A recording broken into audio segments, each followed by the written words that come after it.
nós estamos estudando aí um pouquinho sobre a importância da igreja, né? E nós já temos falado isso algumas semanas e chamado a atenção dos irmãos quanto é necessário que a vida da igreja esteja de fato fortalecida, né? Quanto mais a igreja for forte, mais também seremos fortalecidos individualmente. Nós precisamos uns dos outros. A família da fé, ela tem um poder fantástico, inclusive pela própria Escritura, que nos chama a atenção desse poder de cura, esse poder de alento, né, de vida, que o convívio fraternal nos traz. Por isso eu convido você a abrir a palavra do Senhor lá no livro dos Salmos, Salmo conhecido, Salmo 133,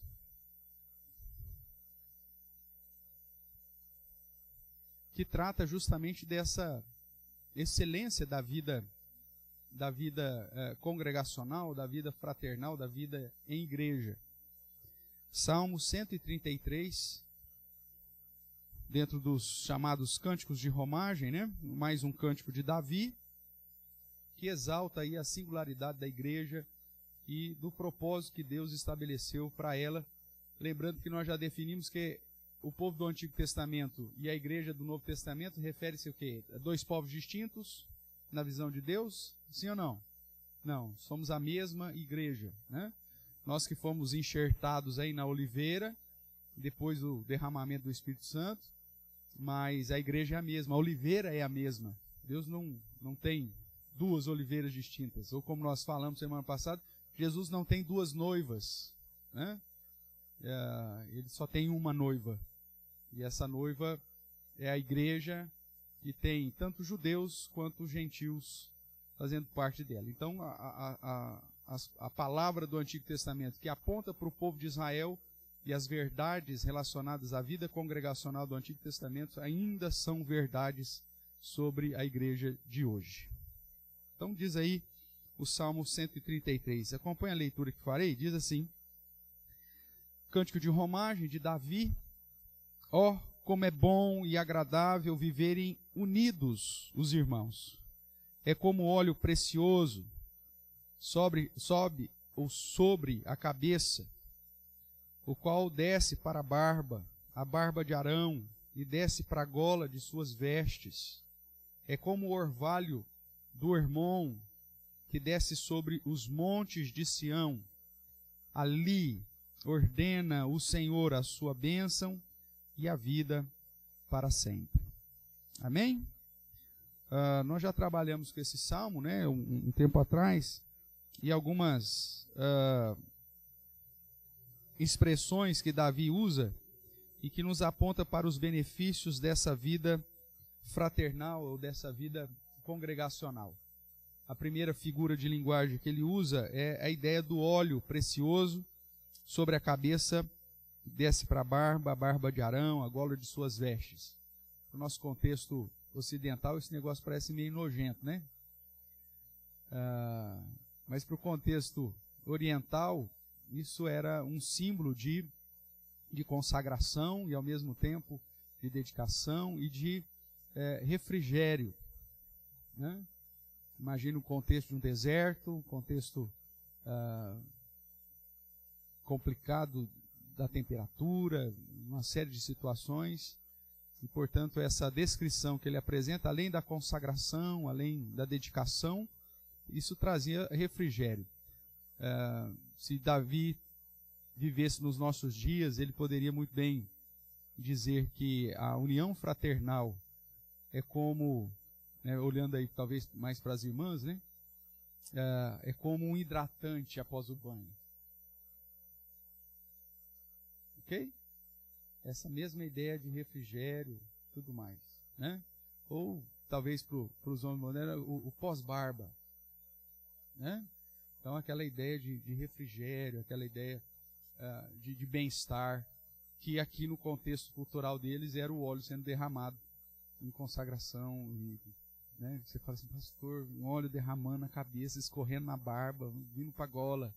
Mas a ideia por trás disso é esse refrigério que que a vida fraternal nos traz. Irmãos, a vida é muito difícil sozinha, né? Nós temos muitos problemas, a gente tem dificuldades em várias áreas, e Deus nos criou para vivermos em comunidade. E quando nós estamos em comunidade que tem ainda o mesmo objetivo, que é glorificar a Deus, com o mesmo princípio, né, como o Abner disse pela manhã, tendo o Evangelho como o crivo aí da nossa unidade, onde nós podemos compartilhar as nossas dificuldades, as nossas lutas, nós sentimos um refrigério quando estamos junto com os demais irmãos, né?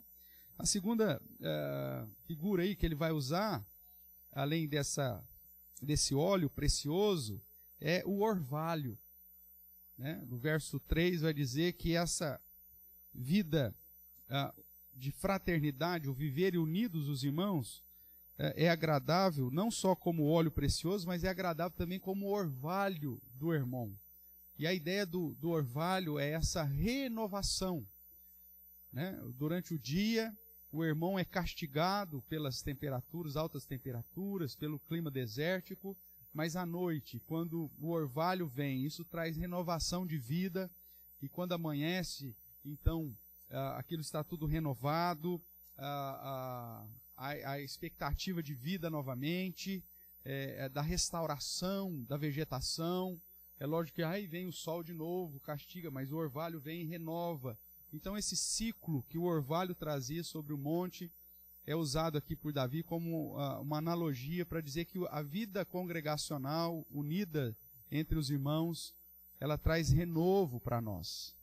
Nós que somos queimados aí pelo ardor do sol na vida, nas dificuldades, às vezes os problemas, quando nós nos reunimos mais uma vez, isso traz, além do refrigério que o óleo precioso nos permite experimentar, também de uma renovação, renova as nossas esperanças, renovam-se as nossas expectativas. Nós aprendemos e vemos que outros irmãos passam por situações semelhantes e têm se sustentado no Senhor, e isso vai renovando a nossa fé.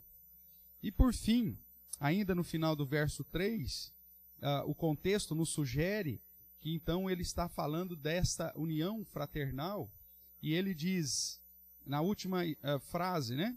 Ali. Esse ali, obviamente, não refere-se ao irmão.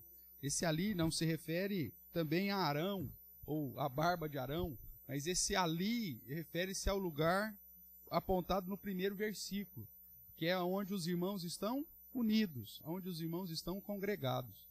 E você se lembra que esse ali refere-se a Jerusalém, ao templo, porque os cânticos de romagem, ou chamados cânticos de degraus, apontam para a peregrinação para o templo, a peregrinação para o lugar que Deus havia reservado para a adoração, nas chamadas festas que Deus exigia a presença do povo de Israel ali para juntos, todos unidos, todas as tribos unidas, louvarem o Senhor. É ali, nesse lugar do congregar, onde as pessoas estão unidas, onde as pessoas se reuniram para adorar o Senhor. É ali que o Senhor ordena a sua bênção e vida para sempre. Então a igreja, o convívio fraternal, além de ser uma fonte de refrigério, uma fonte de renovação, também, irmãos, é um lugar de bênção, um lugar de ordenança de vida. É um lugar que recebemos do próprio decreto de Deus para a nossa vida, de bênção para a nossa vida. Por isso a igreja é um lugar fantástico no sentido de trazer novas expectativas, esperanças, renovar fé, nos dar novo ânimo, fortalecer não só o nosso espírito, mas inclusive o nosso corpo, para que a gente possa sair daqui na expectativa de que Deus de fato está conosco, de que Deus é quem nos traz o refrigério, o renovo e a bênção que Ele mesmo ordena sobre a nossa vida. Por isso, e por tantos outros motivos que a palavra do Senhor nos apresenta, a igreja de fato é importante. Amém?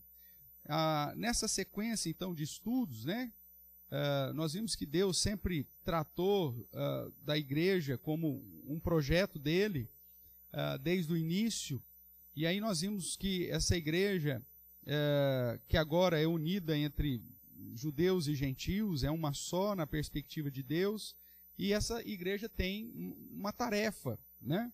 Que nós vimos que é justamente ser essa guardiã do Evangelho.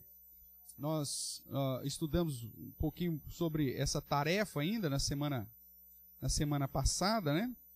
E paramos justamente aqui nesse slide, que é o slide número 15 aí, o Gabriel, que trata já de nos apresentar que a principal tarefa da igreja é uma tarefa missionária. É uma tarefa de compartilhar do Evangelho, de pregar o Evangelho, de anunciar a salvação, esse Evangelho que é o poder de Deus. E a igreja, irmãos, durante a história dela, e quando a gente não conhece a história da igreja, a gente tende a cometer os mesmos erros, né? Ela já tentou mudar o foco dela em vários momentos. Houve momentos que a igreja se preocupava apenas com o espírito e não com o ser humano como um todo. Então a vida das pessoas eram negligenciadas desde que ela gastasse tempo de oração. Mas aí vimos também em outro momento que a igreja vai para outro extremo e transforma o evangelho da salvação integral do homem num evangelho puramente terreno, o chamado evangelho social, onde a preocupação é simplesmente suprir as necessidades sociais das pessoas. Você gasta toda a energia para criar uma instrumentalidade para saciar a necessidade temporal dos homens, mas se esquece do principal, que é o Evangelho, que é a salvação em Cristo Jesus. Então esses dois extremos acabam, em determinados momentos da história, entrando em conflito, né? E aí, mais uma vez, o equilíbrio é o padrão que a palavra do Senhor nos apresenta, e que a igreja precisa estar focada naquilo que é, de fato, prioritário. Um dos movimentos da nossa época, chamado a missão integral, né? Que nasce com uma ideia relevante, mas que acaba se inclinando, mais uma vez, para um evangelho puramente social, um evangelho puramente de dar o pão, né?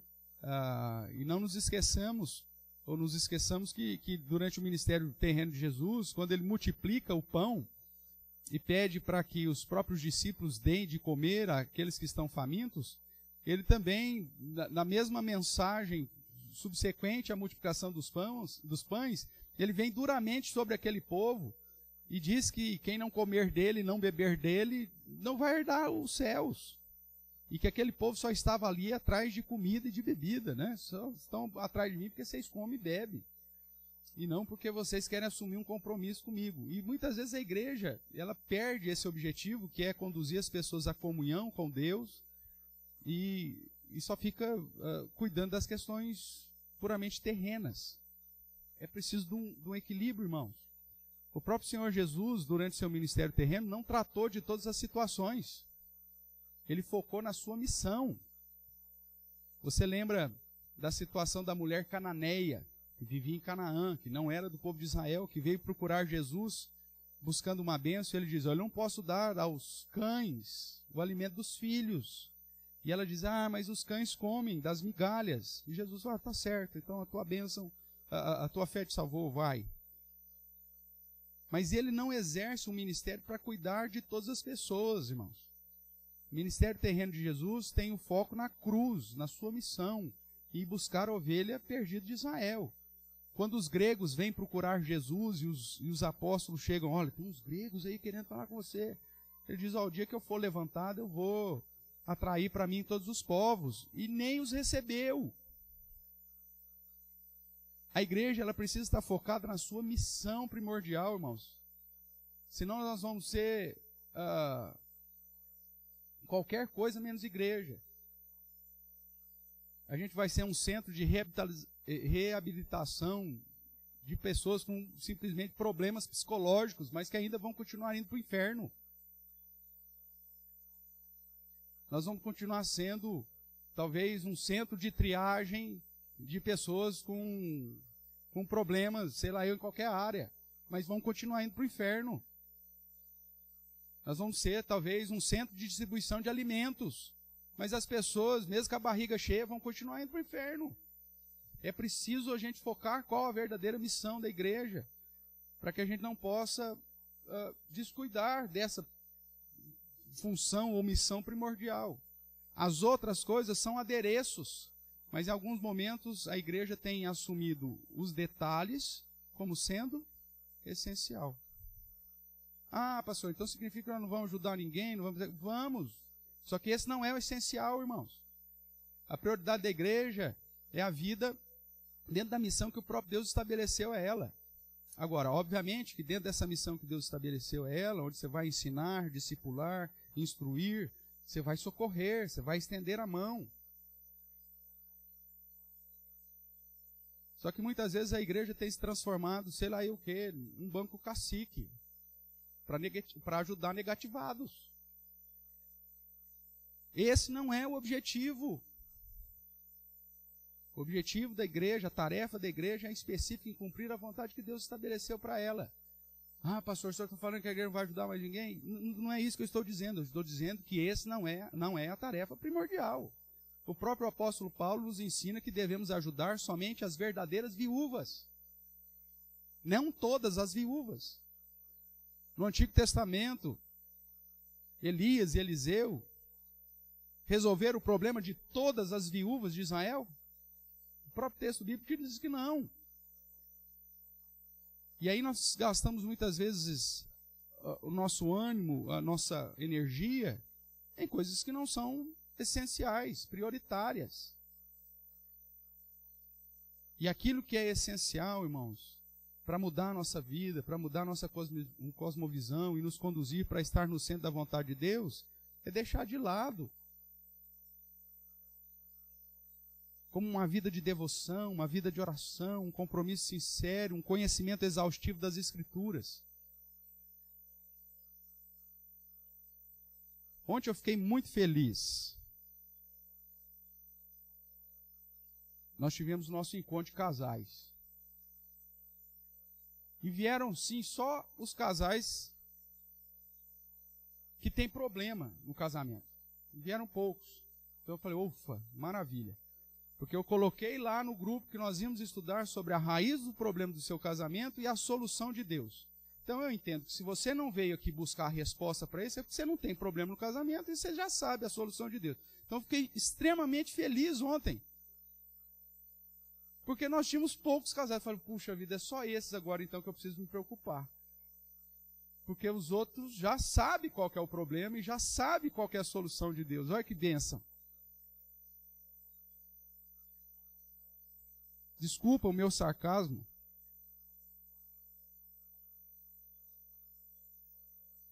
Mas eu sei que você tem problema no casamento, cara. Eu sei que tem amargura no seu coração. Eu sei que existem problemas em todas as áreas. E aí, quando a igreja exerce a sua função prioritária, que é de trazer instrução para você, e te avisa ainda, ó, vem, cara, que eu vou te dar uma resposta. Aí você fala, não dá. Isso não é importante para mim. Isso não é relevante para a minha vida espiritual. Queridos,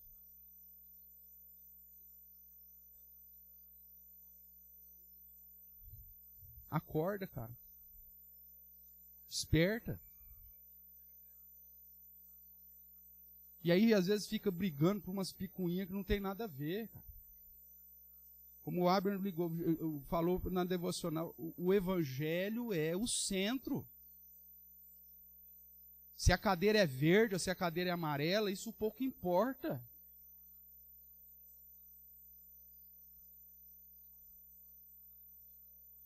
Se temos dificuldades com a sociedade, sempre vamos ter.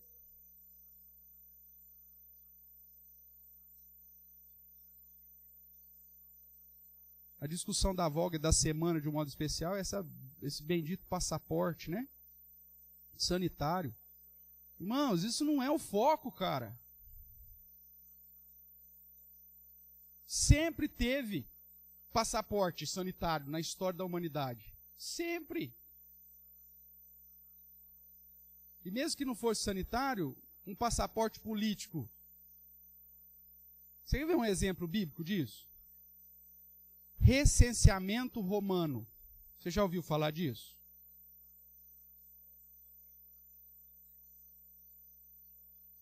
Um povo vem, domina sobre o povo de Deus e decreta que o povo de Deus, cada um tem que ir à cidade que nasceu para fazer o quê? Um recenseamento. Na história do povo de Deus, o próprio Deus já havia descido o braço sobre o povo de Israel, porque Davi tinha inventado de fazer o quê? Um recenseamento. E Deus falou, por que você quer saber quanto povo nós temos? Desceu o braço nele. Então, dentro da cultura do povo de Israel, esse negócio de fazer recenseamento era um negócio meio perigoso. Aí vem o inimigo e diz assim, ó, todo mundo está obrigado aí, cada um na sua cidade, ou na cidade que nasceu, fazer o recenseamento. Aí José pegou o jumento dele, rumou lá para Roma e foi brigar na porta da sede do Império Romano. Foi isso que José fez? Não, meu amigo, José pegou a mulher grávida dele, pôs no jumentinho e foi para Belém. Ah, José agora recebeu a marca da besta, porque ele obedeceu um decreto romano de recenseamento. Cara, olha, foca o que é importante. Deus é soberano, inclusive, sobre o ímpio que reina sobre nós e sobre os decretos injustos que esse infeliz coloca sobre a nossa cabeça. E nada muda a grandeza e a soberania de Deus.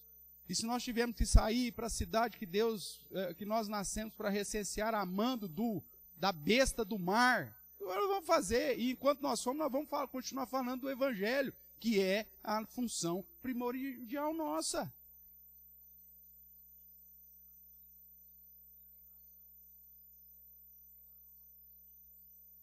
Fica criando uma situação e tratando de situações que não é função da igreja.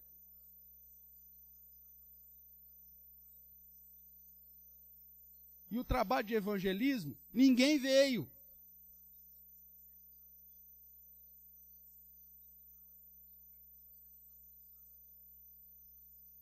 E os trabalhos de discipular, de evangelização, de missões, você precisa quase que se rastejar no chão para pedir para o infeliz, vem ajudar.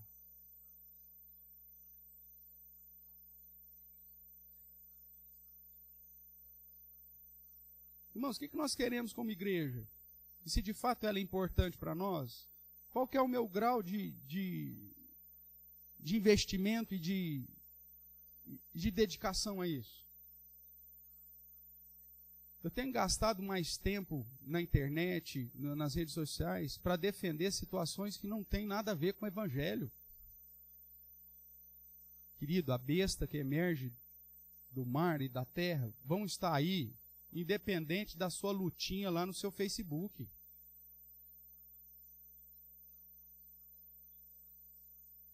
E enquanto você está lá preocupado em escrever textão a favor disso ou daquilo, o Evangelho está ficando de lado. A mensagem da salvação em Cristo Jesus está ficando de lado. O apresentar o plano da salvação para as pessoas está ficando de lado. Ah, pastor, eu não tenho tempo de tirar 2 horas semanais para fazer um discipulado com ninguém. Você passa 2 horas só vendo vídeo na internet, criatura. Por dia, não é por semana.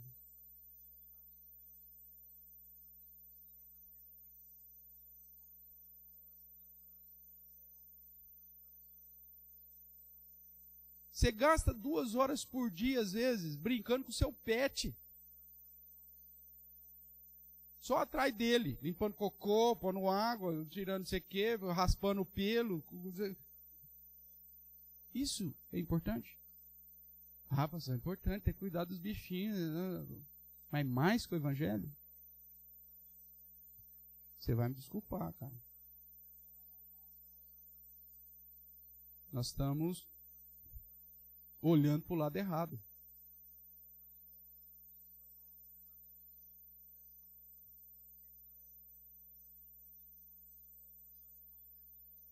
Estamos sofrendo antes da hora. Cara, a grande tribulação nem começou. Nem começou. Pode ficar tranquilo que na hora que começar você vai saber. Porque Jesus disse que virá uma tribulação como nunca se viu na história da humanidade. A gente não está nem perto disso.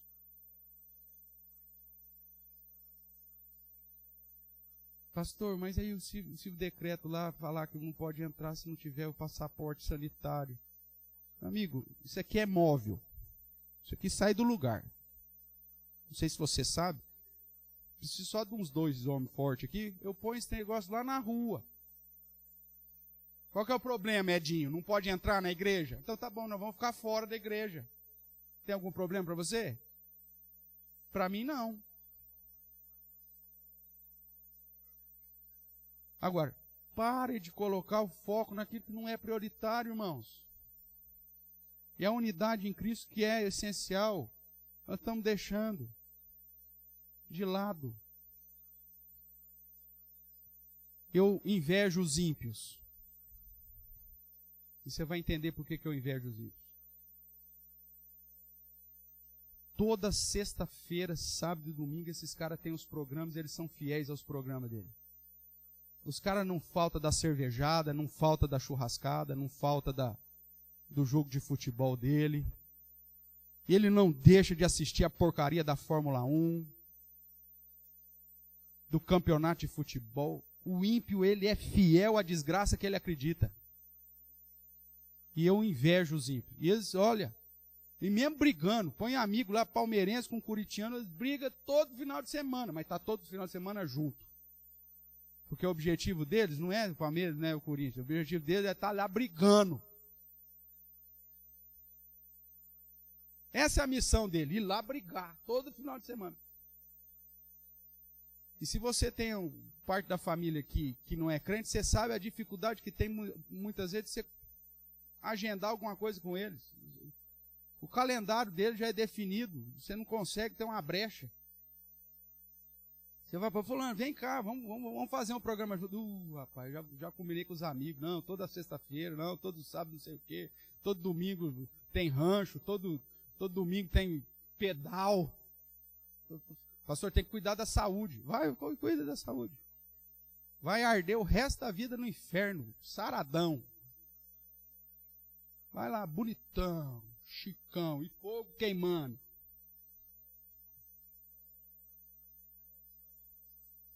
Qual que é o foco, cara?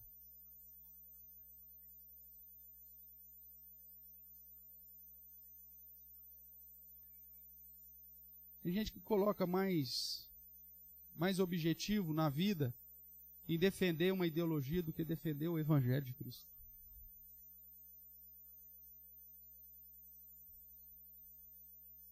Em vender um produto que vai trazer benefício do que simplesmente abrir mão para poder apresentar o maior tesouro de todos.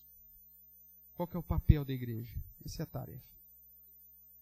E aí nós chegamos então, irmãos, a 4 palavrinhas chaves no Novo Testamento, que eu vou sintetizar aqui, né? Primeira palavra no grego do Novo Testamento que aponta para uma das tarefas da igreja é querigma, que é proclamação, de um modo bem simplista. A tarefa da igreja é proclamar as virtudes daquele que nos chamou das trevas para a sua maravilhosa luz. Por isso que nós somos sacerdotes em Cristo Jesus. Jesus, o sacerdote da ordem de Melquisedeque, o sumo sacerdote, nos chamou para, como sacerdotes dele, anunciarmos e proclamarmos o Evangelho de uma maneira clara, irmãos. Falar de Jesus, proclamar o Evangelho, que é o poder de Deus para a salvação.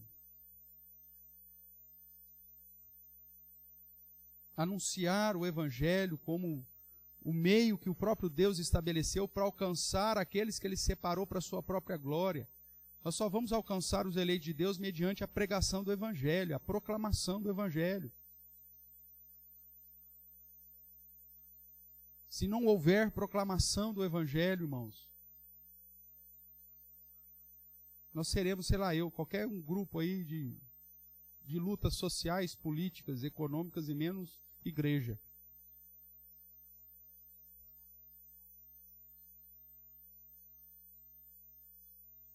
A tarefa da igreja é proclamar o Evangelho.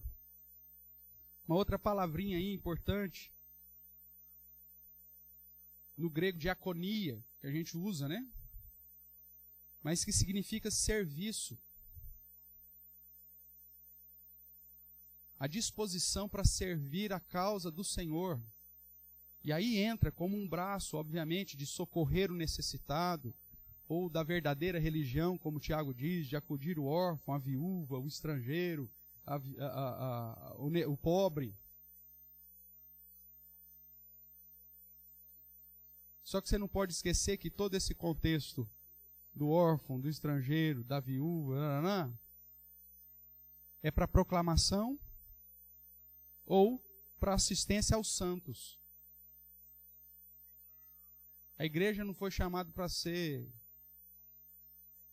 um braço da ONU, irmãos, de ajuda humanitária. Não. A igreja foi chamada para ser uma ajuda missionária. Um dos modelos que eu confrontei no período que estava ainda na liderança da PMT e depois no campo transcultural, é que a missão estava se transformando em muito mais uma ajuda humanitária do que uma ação missionária. A gente pegava todo o recurso da igreja e investia para fazer aquilo que o Médicos Sem Fronteiras fazem. Aquilo que a Visão Mundial faz. Porque eles são ajuda humanitária. E quando a gente tenta fazer um negócio desse, a gente faz mal feito, porque a gente não tem a capacidade logística que esse povo tem. Quando a gente tenta investir simplesmente em ações humanitárias, vai ser um fracasso. Porque nós não temos o know-how que esses caras têm. E segundo, porque não é o nosso objetivo. Ah, pastor, mas não pode ajudar? Não pode, meu irmão, mas o objetivo principal da diaconia é ainda o querigma, é a proclamação. O que adianta você matar os vermes dos muçulmanos todos? O que adianta você curar todas as cáries dos muçulmanos todos? Se eles continuam adorando um Deus que não é o Senhor. O que adianta você exterminar com a sarna das crianças fulas de Embur? Se você não ensinar para ela que o único que sara a sarna espiritual é Cristo Jesus.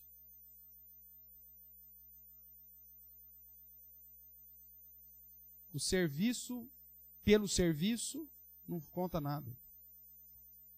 A igreja foi chamada para uma ação missionária. A humanitária é uma consequência, porque aí o cristão, no exercício da sua função de cristão, ele vai sempre demonstrar a afetividade, o socorro, mas isso não pode vir na frente. Esse não é o objetivo. Hoje, o que a obra missionária tem feito? Trazido ajuda humanitária para as nações. E aí você fala, o evangelho? Não, o evangelho a gente trabalha com sincretismo religioso. Deixa ele acreditando no que ele quer, mas isso agora sob o nome de cristão. Ele tira o gri-gri lá da palhoça dele, que ele pegou do osso do urubu ou do osso da águia, e ele faz o amuleto de proteção da casa dele, e agora ele pega esse mesmo osso da águia e faz o mesmo gri-gri, só que em forma de cruz. Que evangelho é esse? Isso não é evangelho. Porque não houve mudança de crença. Ele continua crendo que o gri-gri é que vai proteger a casa dele. Só que agora o gri-gri, em vez de ser um ossinho amarrado, é em formato de cruz. Esse é o objetivo da igreja? Não, não é.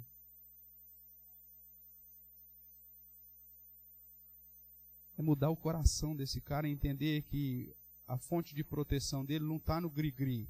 Seja lá em formato de cruz, seja em formato da crescente, seja em formato do que for. Mas é Cristo. E você não precisa fazer isso lá na África, você faz isso no Brasil. Onde você acaba trazendo pessoas para a igreja, mas as pessoas continuam crendo nas próprias posturas sincréticas que ela recebeu.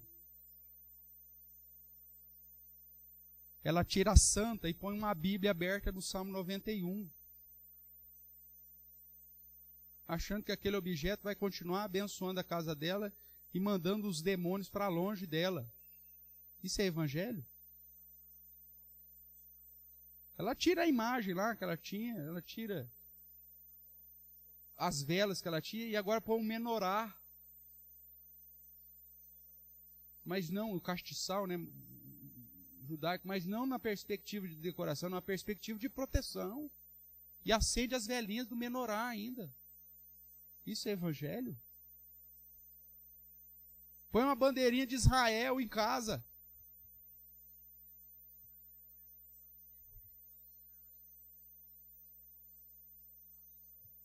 Isso significa que você faz parte do povo de Deus? Você tem uma bandeirinha de Israel em casa?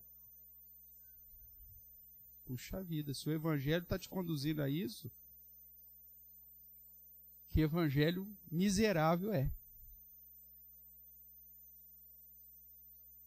Além do querigma, da diaconia, irmãos, uma terceira palavra-chave no Novo Testamento que aponta para a tarefa da igreja é koinonia, comunhão. Gerar comunhão fraternal e, ao mesmo tempo, comunhão vertical, né? Horizontal e vertical, te conduzir para perto de Deus, para usufruir da comunhão com Deus, de intimidade com Deus, de oração, de crescimento da palavra. A igreja tem que ser esse agente de comunhão e não de divisão. Quando o nosso foco não é o evangelho, e as ideologias do nosso coração começam a assumir o lugar do evangelho, a gente começa a defender não o evangelho. E aí começa a fazer distinção. Cuidado, irmãos, isso não é o verdadeiro evangelho.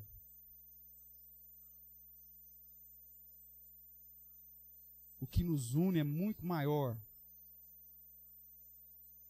do que qualquer diferença ideológica que você possa ter.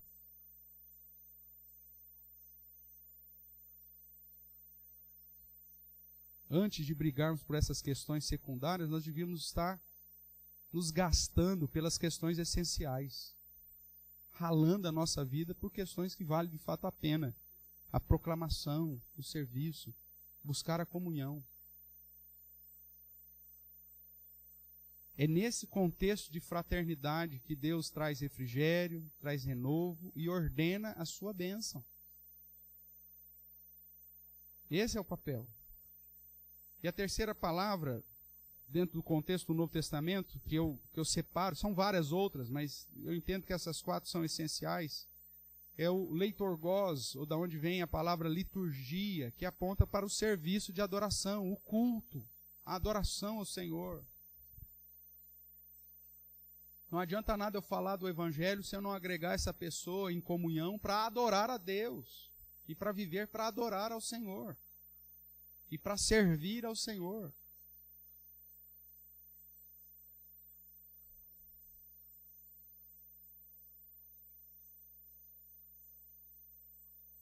Irmãos, a palavra do Senhor não nos impede de termos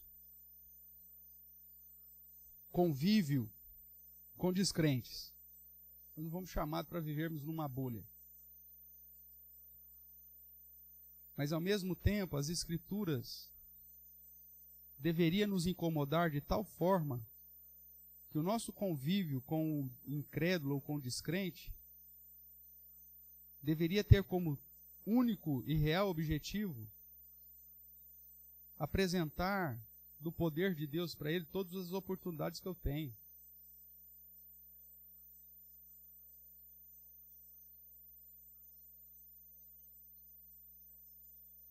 Porque é impossível que você de fato tenha uma empatia com alguém, ou que você ame alguém, e você não deseja que ele esteja com Deus da mesma forma que você deveria estar. Se incomoda.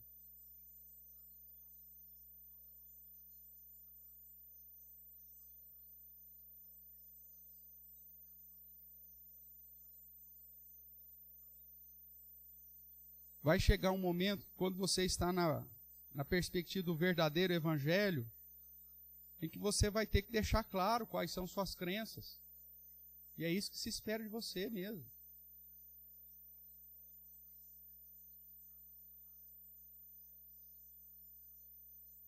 A gente se reúne com a família para tratar de coisas puramente terrenas.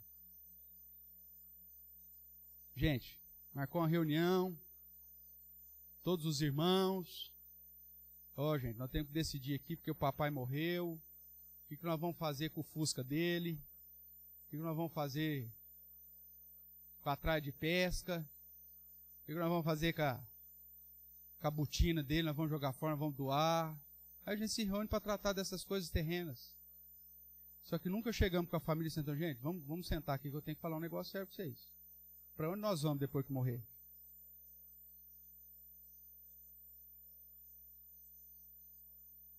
Eu quero pelo menos que vocês saibam naquilo que eu creio. Se vocês não aceitam, se vocês não seguem, se vocês não querem, vocês vão continuar meu parede do mesmo jeito. Mas eu preciso que vocês saibam pelo menos naquilo que eu acredito. Porque a gente se assenta para tratar de coisas piores que essa. E isso que é a boa notícia, a gente não senta para compartilhar. O fulano vai casar. A família inteira senta e tal. Como que nós vamos fazer para ajudar no casamento do Juninho? Juninho vai casar. O que nós vamos fazer para ajudar o casamento do Juninho? Gente, estou apertado esse ano, hein? Isso vai ser complicado, hein? Mas vamos lá. Cada um compra uma lata de leite condensado por mês. Aí depois a gente reúne, faz todo mundo o brigadeiro junto, né? A gente se reúne para tratar dessas coisas. Fulano passou na faculdade, nós vamos ajudar? Fulano, vamos fazer uma vaquinha na família para ajudar? Vamos. Então vamos sentar para tratar disso. Aí você senta e conversa. Ou então, o sobrinho maluco bateu o carro de novo. E agora? O que nós vamos fazer? Você senta para resolver. Agora, para apresentar o que você crê, a gente não senta. Depois que morre, dá um desespero.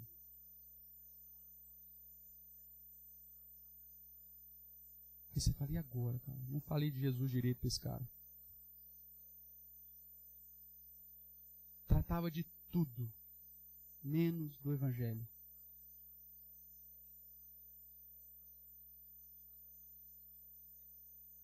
Quer ver outro assunto que é delicado? Perdão.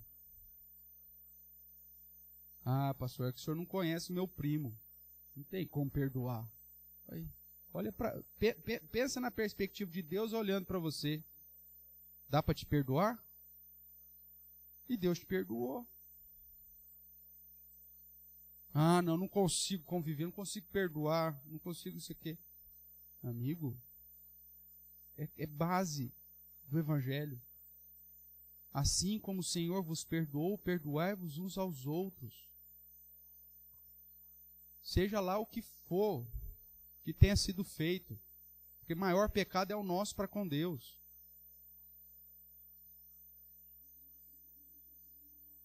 Não, pastor, mas isso não dá para perdoar. Não se esqueça que quando Jesus te ensinou a fazer a oração do Pai Nosso, Ele diz, perdoe as nossas dívidas, assim como nós temos perdoado os nossos devedores. Há uma relação aqui, ó.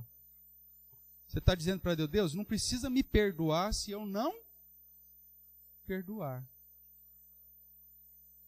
Já pensou se Deus resolve obedecer o seu pedido? E a gente chega falando, Senhor, eu quero me consagrar a Ti. Aí Jesus fala assim, deixa a tua oferta, vai, resolva o problema com o irmão lá, com com aquele que você tem problema com ele. Aí depois você volta.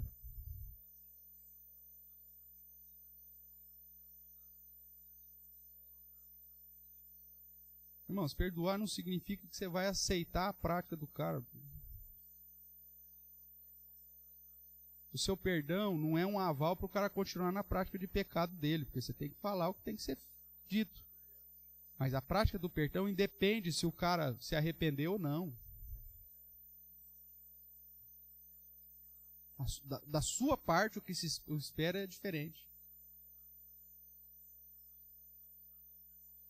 E aí tem gente que vive meio evangelho.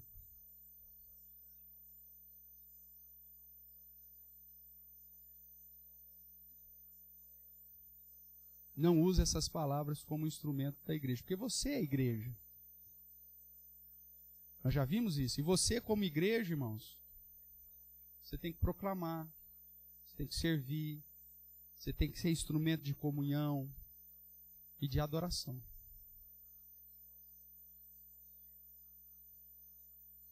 Agora, como que eu posso adorar a Deus se eu estou brigado com meu irmão? O que a Bíblia diz sobre esse assunto? Deus aceita a minha oração? Deus aceita o meu louvor? Deus aceita a minha adoração? Ele já disse categoricamente que não. Não, mas eu vou firme. Eu sou cara de pau, pastor. Todo domingo eu venho firme, até choro na presença de Deus. Mas saio daqui, se encontrar com meu primo aqui nessa esquina aqui, ó, o senhor pode ter, ó, o senhor pode correr que o senhor vai pegar eu e ele rolando lá na 36. Mas na hora que eu entro dessa porta para dentro, pastor, aí é só Deus. Só se for o seu Deus, porque o verdadeiro Deus está longe. O que é de fato essencial para a igreja, irmão? Reunir um punhado de gente, que cada um tem a sua perspectiva, a sua ideologia, a sua cosmovisão de cristianismo? A verdadeira igreja é reunir pessoas que reconhecem o quão pecadoras são, quão miseráveis são, quão foram alcançadas pela graça de Deus, para que agora, até mesmo constrangidos pelo amor de Deus, possa sair daqui e ali viver uma vida que brilhe a verdadeira missão da igreja, que é o Evangelho. Então, quando nós olhamos para essas 4 palavrinhas, irmãos, desse modo nós vemos que a tarefa da igreja é fazer discípulos, pregando com fidelidade as Escrituras, servindo e gerando comunhão com Deus e uns com os outros. E nessa tarefa de pregar, obviamente nós podemos aprofundar um pouco mais nessa tarefa como instituição, como igreja. E é isso que eu começo a pontuar então com os irmãos. Então, olhando para o livro histórico de Atos dos Apóstolos, nós aprendemos aí um padrão de como igreja devemos proclamar, como igreja, como devemos servir, como igreja, como devemos ser instrumento de comunhão, e como igreja, como seremos instrumento de adoração. E aí você vai pegar o livro de Atos, eu convido você a abrir lá, nós vamos pegar uma sequência aí, né? Cronológica em Atos, para ficar mais fácil de você acompanhar. Atos capítulo 2, verso 42.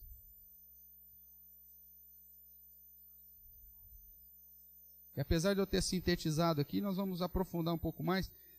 Mas diz aí, Atos capítulo 2, verso 42. Vamos ler? Todos juntos? E perseveravam na doutrina dos apóstolos, na comunhão, no partir do pão e nas orações. Irmãos, aqui de certa forma você tem sintetizado as 4 palavrinhas. Não são as palavras que aparecem no texto, tá? Mas para você ter uma ideia, a proclamação é na palavra, esse perseverar na doutrina. Depois, na doutrina dos apóstolos, depois você tem a comunhão, a koinonia. No partir do pão, no servir uns aos outros, você tem a diaconia. E na oração, o serviço litúrgico de falar com Deus, de adorar a Deus, de servir a Deus. A igreja estava fundamentada nisso. Aí você olha para a igreja contemporânea e você fala o seguinte: ela tem um conhecimento exaustivo das Escrituras, da perseverança da doutrina dos apóstolos? Não.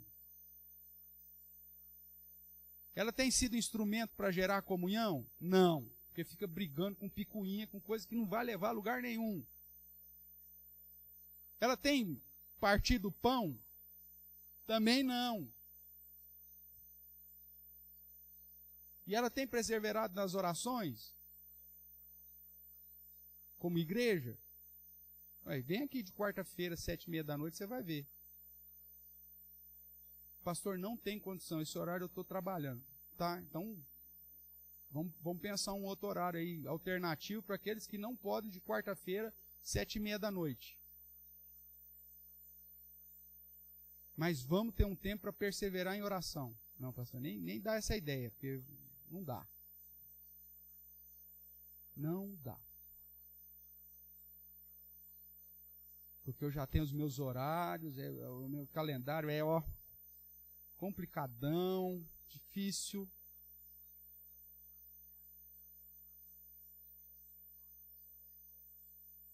Irmãos, quando nós não paramos para o Senhor, chega um determinado momento que Deus nos para Ele. Falei isso, acho que quarta-feira.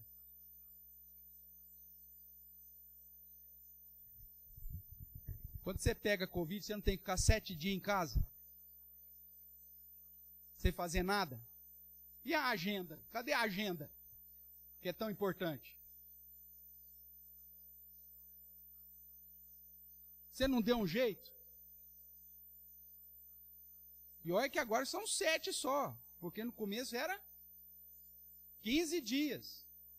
Metade de um mês. E você se virou, meu amigo. Você se adaptou. Você deu um jeitinho.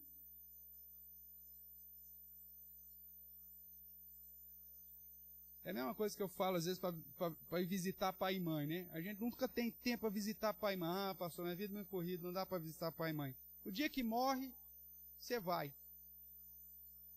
Meu amigo, você não tinha dinheiro para visitar o pai, mas o dia que o pai morreu, você foi lá no velório. O que adiantou você no dia do velório, gastar o dinheiro que você foi no dia do velório? Gasta o dinheiro quando está vivo. Não, mas não tem tempo, é só uma correria, uma vida e tal. Aí, no dia que morre, aí vai. Tem gente que só vê os parentes de velório em velório. Nossa, fulano, faz quanto tempo que a gente não se vê? Ah, desde a morte da tia Zulmira. Desde a morte da tia Zuleika. Que era tudo com Z, os irmãos. Já sacou, né?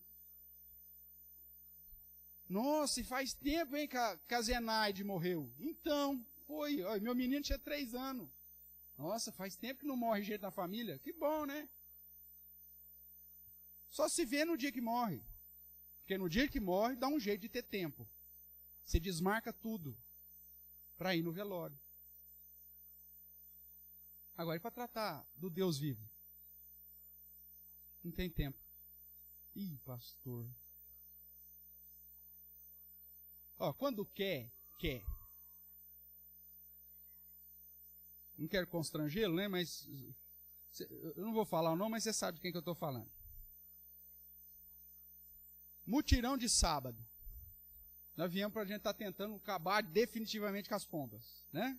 Pelo menos para que elas não pousem mais aí. Então está colocando agora tela em cima do telhado. Nós colocamos para tudo quanto é lado, depois sistema lá, não sei das quantas, agora nós estamos pondo mais um lance de tela no telhado.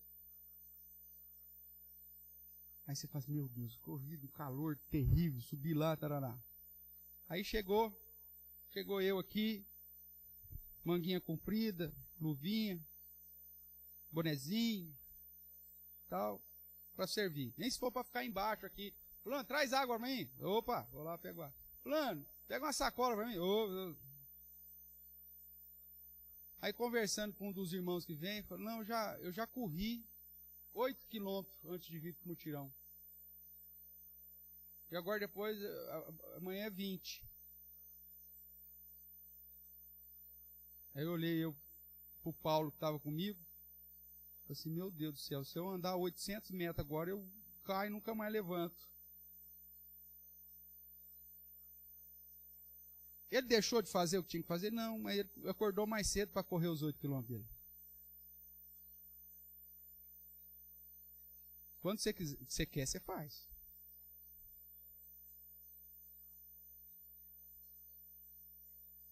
Quando você vai para a praia, você fica dormindo até meio-dia, todo dia?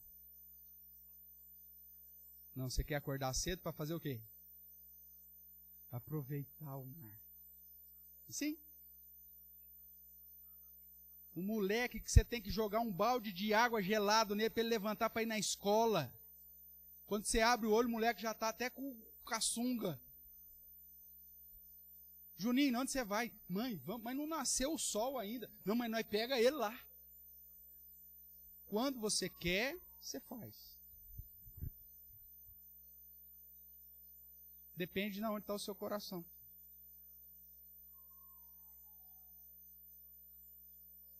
Vamos olhar então. Eles perseveravam na doutrina, comunhão, então querigma, koinonia, partir do pão, diaconia, nas orações, serviço litúrgico a Deus.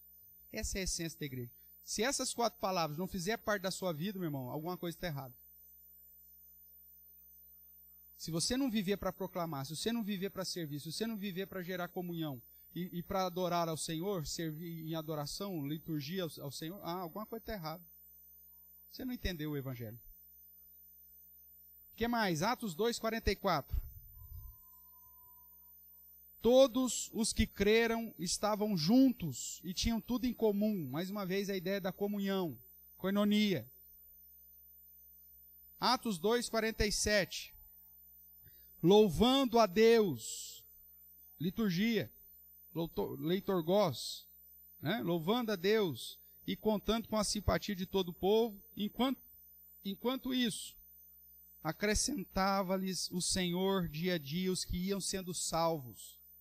Esses que iam sendo salvos, você acha que saiu o quê? Caía do céu? Por que Deus ia acrescentando na comunidade dos crentes os que iam sendo salvos? O que está por trás aqui dessa afirmação? O que a igreja fazia para Deus ir acrescentando dia a dia os que iam sendo salvos? O que a igreja fazia? Evangelizava, proclamava.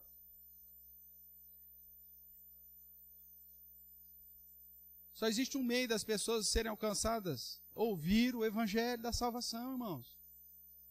E você, como um proclamador, é da sua boca que isso tem que sair. Você acha que o prefeito vai fazer isso?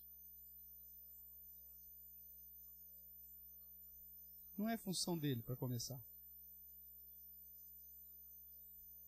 Pastor, as igrejas vão começar agora um ano de colheita, você vai ver as pessoas se convertendo, porque agora cada boletim do Covid, o Edinho vai anunciar um ponto essencial do Evangelho de Cristo Jesus para a população de Araraquara.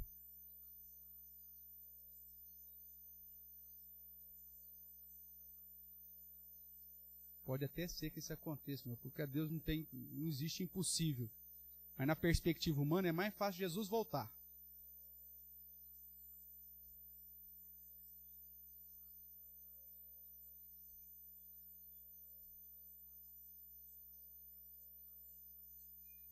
Como diz o vídeo lá do Jonatas lá, como chama? Nemer. Quando ele está pegando o testemunho dos irmãos na igreja. Já viu esse videozinho, né?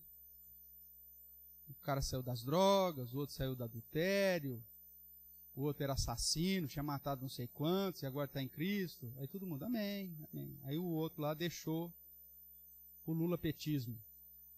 Aí tudo a igreja explodiu em ações de graça, porque a bênção era grande. Viram esse vídeo? A bênção é grande demais, irmãos. Aí todo mundo, é mais fácil assassino mudar de vida. Porque o negócio, quando acontece o milagre é grande demais. Agora veja, irmãos. Por isso que é mais fácil Jesus voltar. Difícil. Mas não é a função dele. A função é sua de proclamar. De falar do Evangelho. De defender aquilo que de fato importa. Tem gente que defende mais o time do coração do que Cristo.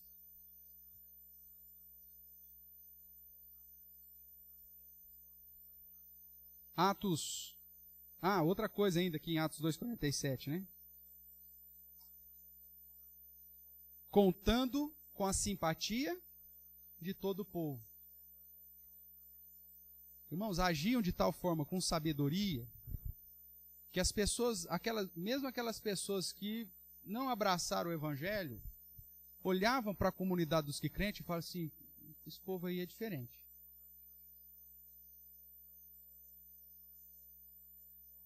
Certamente já conhece histórias de igreja que chegaram num determinado lugar e os vizinhos faziam abaixo-assinado para a igreja fechar, porque ninguém aguentava aquela igreja ali.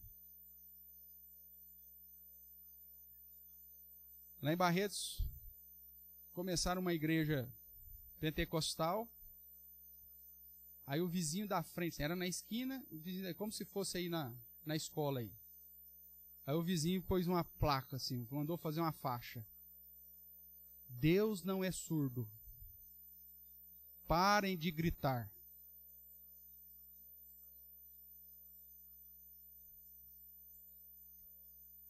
Na perspectiva bíblica, mesmo os descrentes olhavam para a igreja com simpatia, porque eles agiam com sabedoria. Faz uma pesquisa aqui, ó. Mesmo os descrentes que moram aqui, vê se alguém está reclamando da igreja. Não. E muito pelo contrário, a gente tem oportunidade, a gente vai varrer, a gente varre a calçada do vizinho de cima. Uma vizinha foi, bateu o carro no portão, a gente vai lá, levanta o portão, socorre a vizinha barbeira.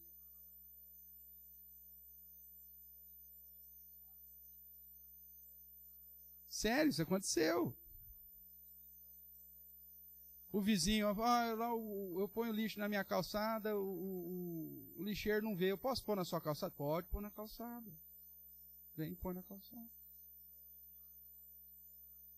Outros passam, nossa, que bom que vocês limparam, hein? Nossa, a gente passava aqui, não aguentava o cheiro desse lugar. Parecia um galinheiro. Contando com a simpatia. Ontem nós estávamos aqui, na hora do mutirão. As irmãs estavam no mutirão da decoração, né? Outras na limpeza. Aí chegou uma senhora. Não vai ter brechó? Não vai ter brechó? Não foi? Eu acho que a Carol estava. Quem mais estava? Acho que a Luísa. E tinha mais alguém. Lembra, Carol, quem estava junto? Luiz, você, acho que a Marilene já tinha chegado. Não vai ter brechó? Aí ela falou, não é todo sábado. Tá, poxa, a senhora mora aqui perto? Não. Eu trabalho aqui perto, não foi? Ela falou, eu trabalho só. Falou, aí a Luísa, meu Deus, e agora, né? Mas fala o seguinte, a senhora fica atenta aí que o carro avisa. Mas quando vai fazer de novo? Não sei, mas o carro avisa. Agora veja, a pessoa veio aqui, procurou, tarará, por quê? Porque ela ouviu falar. Ela sabe do serviço que a igreja fez. E sabe que a igreja fez vou usar a palavra, um brechó. De uma maneira que abençoa aqueles que estavam precisando aqui.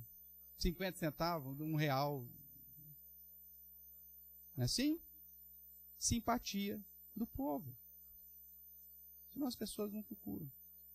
E amanhã depois, irmãos, através da evangelização, Deus vai agregando essas pessoas. O que mais que a igreja fazia? Vai lá para Atos 8. Atos 8, verso 4.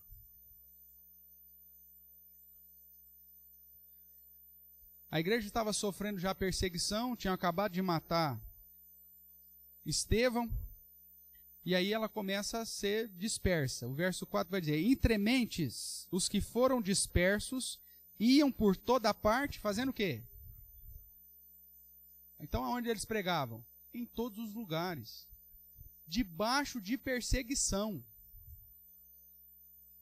Ai, pastor, a igreja está perseguida, nós vamos ficar dentro de casa. Não, eles saíam e por onde eles passavam, eles iam. O que diz o texto aí? Pregando a palavra. A gente não tem perseguição nenhuma. A gente tem oportunidade de ir para todos os lugares. E a gente vai para todos os lugares. Só que vai quieto para todos os lugares. E às vezes falando aquilo que não é do Evangelho. Isso que é o pior, né? Se adequando à realidade daquilo que nós somos. Ele não vai e não fala de Jesus para ninguém.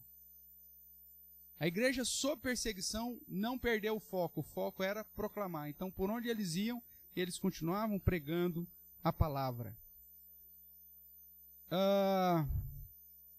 Capítulo 14, verso 1.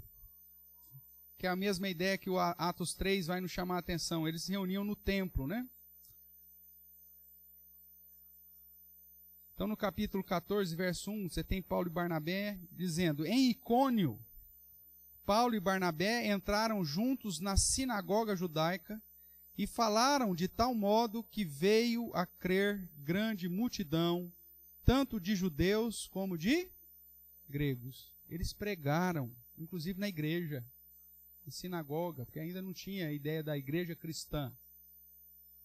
O lugar de se pregar o evangelho ainda era nas sinagogas. Veja, então a igreja, para cumprir lá as 4 palavrinhas, irmãos, elas faziam isso com perseverança, demonstrando comunhão, com sabedoria, em todos os lugares, por onde eles iam, inclusive nos templos. Reuniam na igreja para pregar a palavra de tal forma que as pessoas que ouviram creram. Além de fazer a pregação na igreja, aonde mais eles faziam? Veja lá, Atos capítulo 10, verso 20. Volte aí um pouquinho. Atos capítulo 10, verso 20. 24, perdão. Onde que Pedro foi evangelizar? No dia imediato, entrou em Cesareia, Pedro, né? E Cornélio estava esperando por eles, tendo reunido quem? Seus parentes e amigos íntimos. Pastor, quinta-feira à noite, tem como o senhor ir lá em casa? Tem, meu irmão. O que é que você vai fazer? Não, eu estou reunindo os parentes, os amigos íntimos, para o senhor falar do evangelho para essa turma.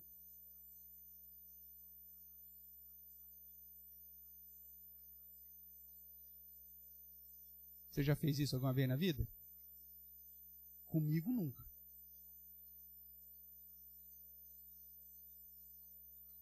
Pastor, meu aniversário, vou reunir a família lá e eu quero que o senhor traga uma palavra lá. Ó, daquela, hein, pastor? Pode sacudir a roseira, hein?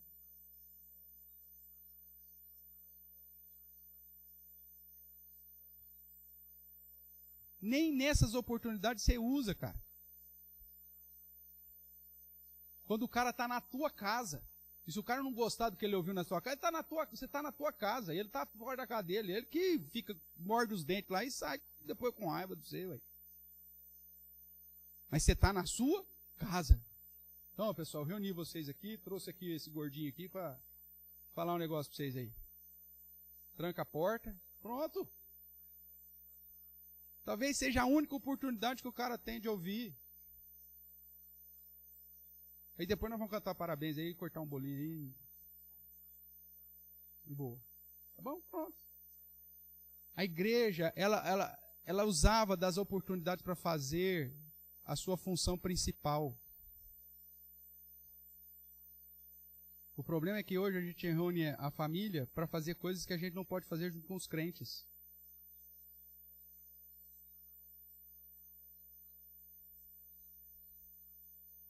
Que ao invés de dar um bom testemunho, a gente acaba confundindo as pessoas do que realmente trata o verdadeiro evangelho. Capítulo 20, verso 20. Atos 20, 20.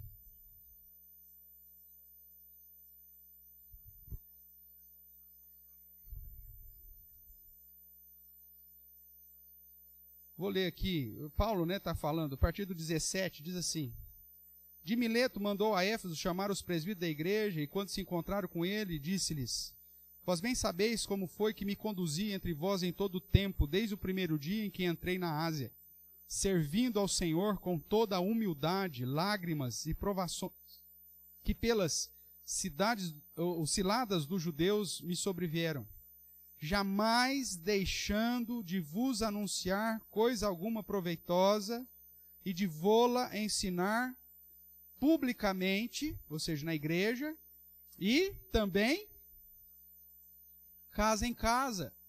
Como que a igreja, então, exercia as 4 palavrinhas importantes, expressões chaves lá do Novo Testamento? Em todos os lugares que iam, no templo, publicamente, mas também nas casas.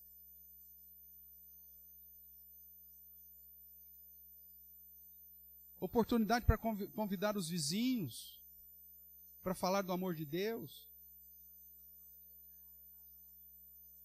Irmãos, a gente tem que usar aquilo que está na nossa mão para glorificar o nosso Deus. Esse é o principal foco. A gente programa pegar o salão social lá do condomínio para fazer um churrasco para os amigos do trabalho. Ah, pastor, lá está proibido, então, fazer reuniões religiosas. Então, tudo bem, mas vamos procurar outra solução. Sua casa não pode receber? Então, de 2, uma. Por que você não se levanta contra o seu condomínio que proíbe fazer um evento religioso lá no seu condomínio? É um lockdown lá, que eles estão colocando lá. Impedindo você de falar o evangelho dentro do seu próprio condomínio, que você paga todo mês. Aí você não fica nervosinho. Ai, lockdown. Aí você não fica. Você aceita, porque, não, aí o condomínio é norma do condomínio, pastor. A norma do condomínio vale para te proibir de pregar o evangelho. Aí você não fica bravinho. Você não fica nervosinho. Agora, quando é aquilo que não vai te prejudicar, porque se você começar a comprar briga lá no condomínio, o que vai fazer? Os caras vão chegar para você e fazer um seguinte convite. Meu amigo, vende o seu apartamento e muda. Se você não quer se adaptar às normas do condomínio, tchau. Não é isso que vai acontecer? É óbvio que é isso que vai acontecer.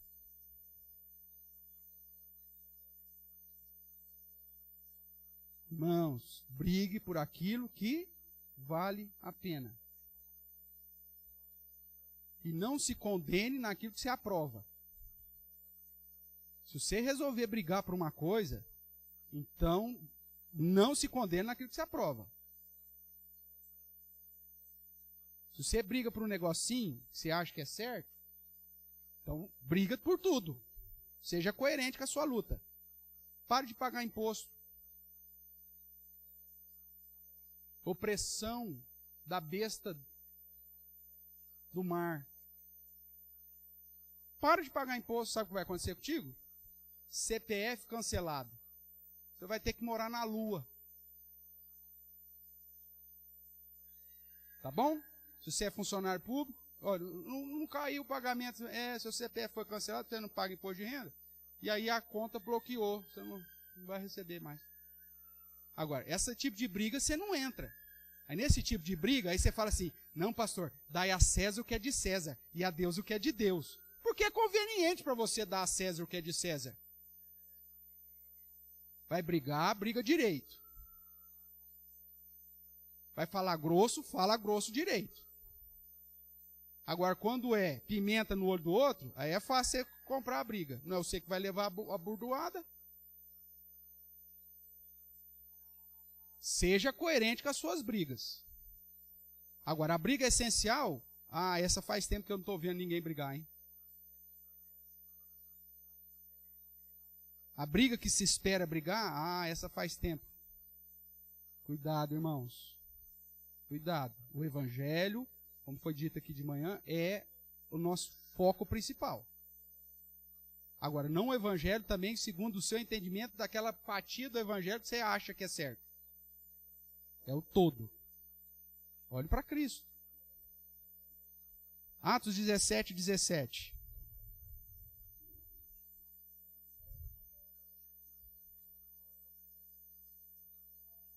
Vou ler o 16. Enquanto Paulo os esperava em Atenas, o seu espírito se revoltava em face da idolatria dominante da cidade. Hoje o espírito do crente se revolta por coisas que não é idolatria na cidade. Você se revolta por questões que não tem nada a ver com o evangelho. A revolta de Paulo era porque tinha muita gente servindo a outro Deus que não era o verdadeiro Deus. Aí o que ele faz? Por isso, dissertava na sinagoga entre os judeus, ou seja, nos templos, na igreja, e aos gentios piedosos, e também na onde? Na praça, todos os dias em que se encontravam ali. Pastor, nós vamos fazer irmãos, nós vamos fazer uma evangelização no bairro. Eu? Não sou testemunho de Jeová? Jesus que salve os deles. O problema é dele. Meu irmão, nós vamos de casa em casa. Ou então nós vamos na praça, mano. Nós vamos fazer um evento na praça para falar de Jesus. Meu Deus, que vergonha. Pastor Xarope.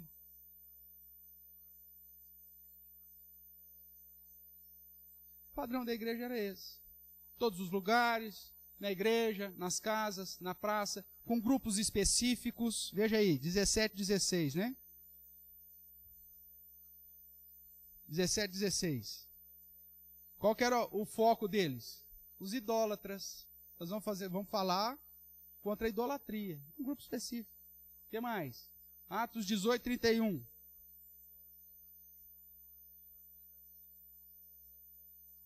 Opa, está errado. Deve ser 17, 31.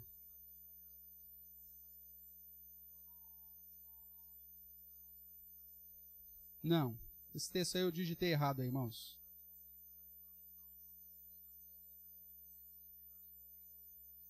Não vou lembrar agora de cabeça, mas provavelmente é a ideia de que Paulo sempre falava aos judeus nas sinagogas e ia para os gentios. Eu acho que é 16:31. Dá uma olhada aí.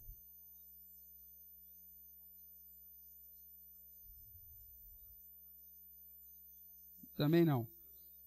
Mas a ideia aqui de Paulo em Atos 16 é que ele ia a um lugar onde as mulheres costumavam usar de oração e pregava para essas mulheres. Grupos específicos. 19:31, Marco? Então vai, me ajudou aí, obrigado.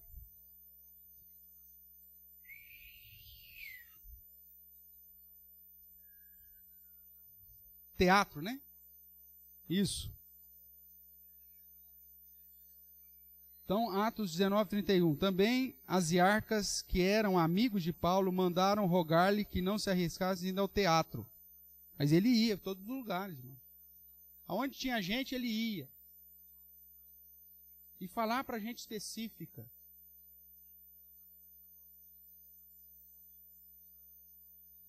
Uma vez nós fizemos um trabalho evangelístico lá em Barretos. Nós trouxemos uns irmãos de Vicente Carvalho, né? Ele falou, onde que o povo costuma ir aqui? De sábado, pastor. Era seminarista, né? Falei, cara, eles vão pro boteco. Os botecos estão tudo cheio. Falei, então nós vamos lá evangelizar nos botecos. Uma turma louca lá, uns kamikazes lá que eu trouxe lá de Vicente Carvalho. Aí os caras jogando truco nos botecos. O cara chegava, tinha o Eudes. O Eudes era uma figura. O Eudes chegava. E aí, quem tá ganhando? Aí quem tava ganhando queria tirar a graça. Claro, eu. Pô, então você é o campeão aqui. Eu sou o campeão. Eu quero te falar daquele que pode fazer você mais do que vencedor, não só no truco.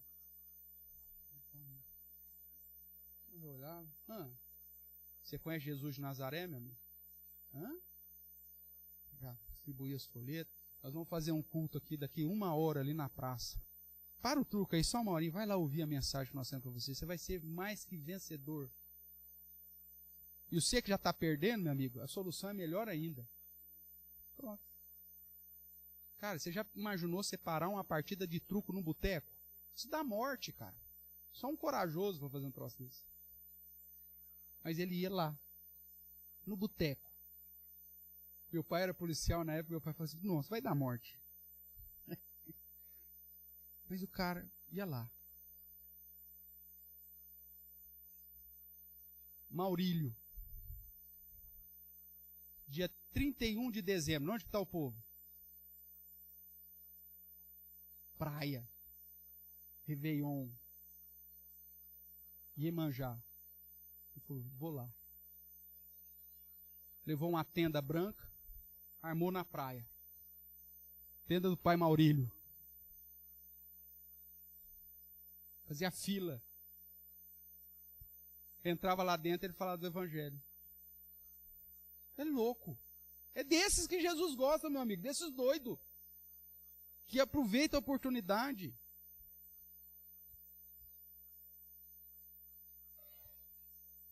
Você é pai, Otaviano? Sou, tem o Luca. Então pronto, pai Otaviano. Já era. Tudo de branco. A Bíblia era branca. Tudo branco. E ele confrontava. Porque a maioria das pessoas que vão dia 31 não sabe nem por que está indo lá. Foco na missão primordial da igreja. E por último, aí sim, 16:31.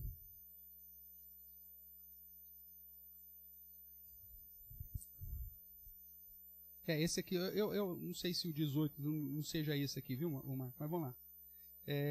16 primeiramente. Aconteceu que, indo nós para o lugar de oração, nos saiu ao encontro uma jovem possessa. Então eles iam para esse lugar, que era um lugar que estava acostumado de oração, para pregar. E ele vai pregando. Aí lá no 31, eles foram presos por causa disso, né? E aí eles estão na cadeia, e Deus os liberta, e o carcereiro falou, pronto, os presos fugiu tudo, eu vou me matar. E aí eles falam, não façam nada não. E aí lá no verso 30 é dito, depois trazei-os para fora, disseram, senhores, o carcereiro perguntando, que devo fazer para que seja salvo? E responderam, crê no Senhor Jesus e será salvo tu e tua casa. Veja o verso 32. E lhe pregaram a palavra de Deus a todos os da sua casa.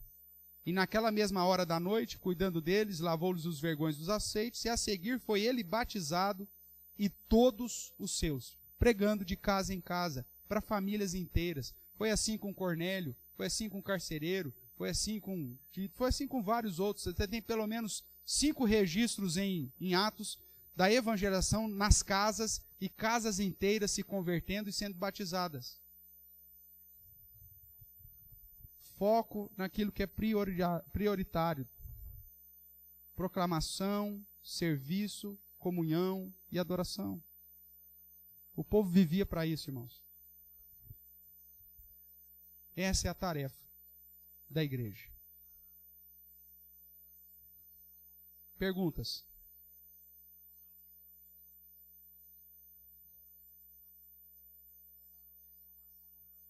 Nós temos tido esse tipo de estratégia, irmãos? Sim ou não?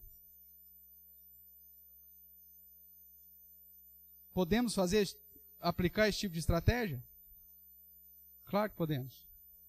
Mas quando o nosso foco estiver no lugar certo. Vai, Roberto.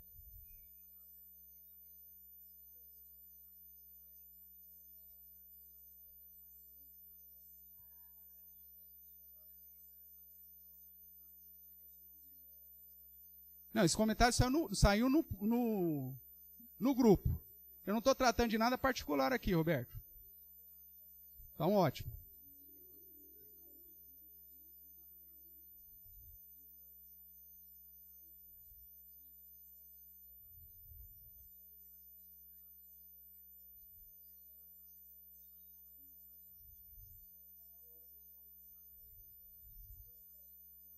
Uhum. Não, mas não estamos falando disso, Roberto. Eu entendi. Amém.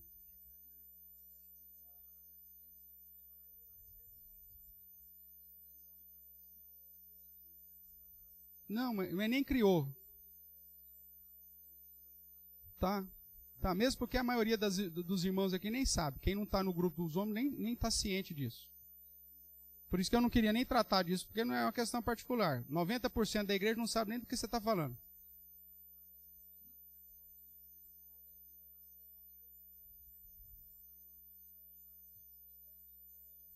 Entendi.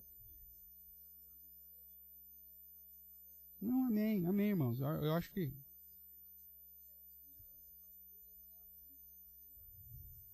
Amém. Tá, agora... Perfeito, Roberto.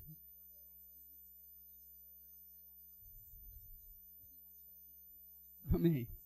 Agora, só para todo mundo entender, né? Porque eu acredito que a maioria não sabe, mesmo que o marido compartilhou, como você imaginou, talvez você não tenha compartilhado, porque foi uma situação que surgiu no grupo dos homens.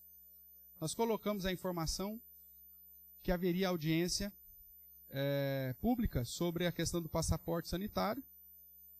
E aí foi solicitado qual seria a posição oficial da igreja. Irmãos, era uma situação que nós estávamos compartilhando algo que aconteceria para que todos tomassem conhecimento e orassem. A igreja ela não tem o papel de ter um posicionamento político. Então aí nós apontamos, foi o Léo que perguntou isso, qual que é o posicionamento oficial da igreja? Não tem posicionamento oficial da igreja.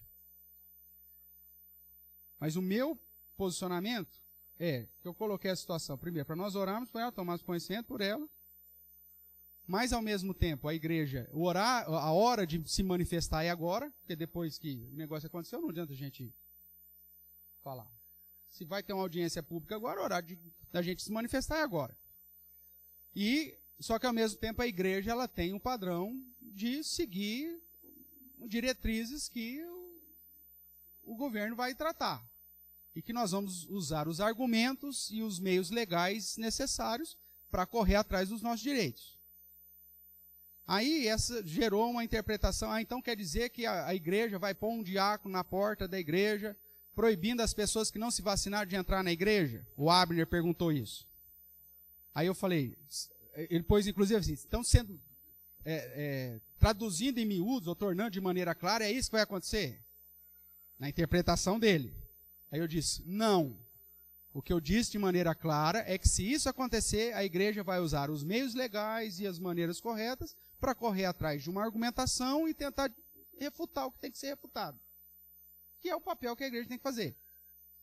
Ah, mas se passar esse passaporte, como que vai acontecer? Irmão, você tem uma série de situações que você vai fazer, aquilo que eu te falei. Pega o púlpito e eu levo lá para a rua. Não pode entrar na igreja? Eu vou lá. Agora, aqueles que tomaram a decisão de não tomar vacina, a igreja respeita. Como a igreja respeita aqueles que tomaram a decisão de tomar vacina. Em algum lugar, a igreja chegou aqui e falou para você, gente, não tome vacina. Em algum momento, nós chegamos para você e falamos, gente, toma vacina? Não. O posicionamento da igreja não é esse. O foco não é esse. O foco é o evangelho. Agora, aqueles que tomaram a decisão de não tomar vacina, na liberdade, inclusive, que a igreja mesmo coloca sobre você, não pode ser o pivô de proibir aqueles que tomaram a vacina de serem impedidos de adorar a Deus também. O pau que dá em Chico, dá em Francisco, meu amigo. Se você acha que você tem um direito, o outro lado também tem direito. E o papel da igreja, focado no evangelho, que é a base tal, é procurar os mecanismos para que a gente não gere nenhum atrito ou desunião entre os irmãos, para que não se faça acepção de pessoa, quem tomou e quem não tomou. Só que, ao mesmo tempo, o papel da igreja não é de desobediência civil. Existe mecanismo para se fazer as coisas. Aí, nesse sentido, não vou dar palavra, Paulinho. Não estamos tratando, não estamos discutindo. Eu estou respondendo a uma situação que o Roberto levantou, porque 90% dos irmãos aqui não sabe da situação. Só estou dando explicação. Não estamos tratando o assunto. Não. Nem se seja bom, se seja ruim, nós não vamos tratar disso agora. Como foi dito desde o início aqui, o nosso foco, irmãos, é o evangelho. O passaporte... Então depois você fala para mim, é um aviso para a igreja?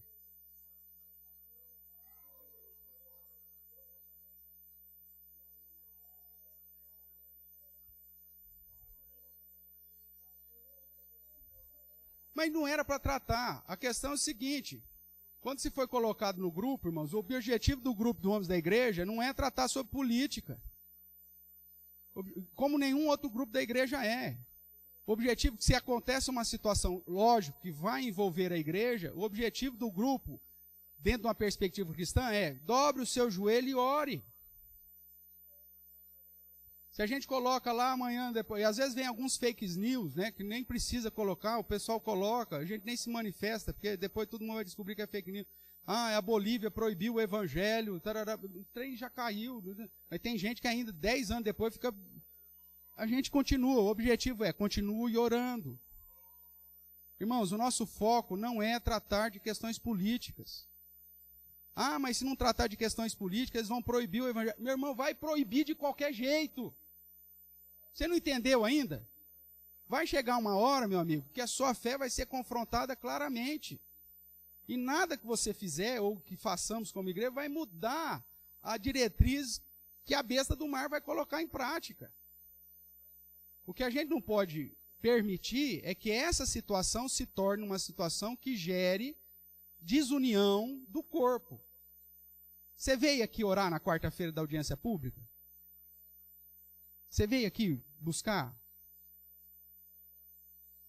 Não, e tanto é que eu só tratei no grupo dos homens. Inclusive dizendo que a igreja havia feito a inscrição e que a igreja se posicionaria contra o passaporte sanitário. Pronto. Ore por isso, meu amigo.